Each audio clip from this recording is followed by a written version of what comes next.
Isang buwan na ang nakalipas nang ginawa ko itong radish kimchi. Masarap kasi talaga siya kapag ferment na. Kaya hindi ko na rin pinalagpas gumawa ng radish stew. Para lang din naman kimchi stew to, yung pinagkaiba lang dito, radish yung ginamit natin. Ito nga pala yung itsura ng radish kimchi na ginawa ko. Isang buwan na rin saktong-sakto. Maasim na to at nag-aagaw na rin yung medyo manamis-namis at alat niya. Kaya naman ngayong araw naisipan kong gumawa ng radish stew. Hindi na ako nag-isa pa kaya nilagyan ko na ng radish dito, tapos white onion, pork na pang sangyup, tsaka sausage. Nag-add rin ako dito ng gochujang, mga 2 kutsara lang. Tapos hinalo ko lang to at nilagyan ko naman ng kaunting soy sauce. Nag-add rin pala ako ng paminta dito at chicken powder.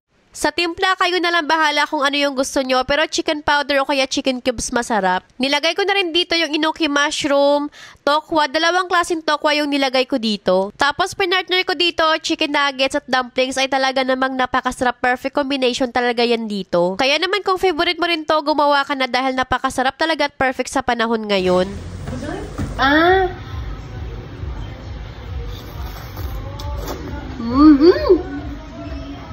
Sarap.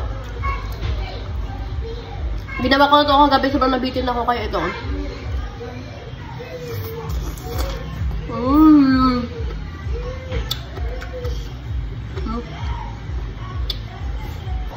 Ayan yung radish, oh.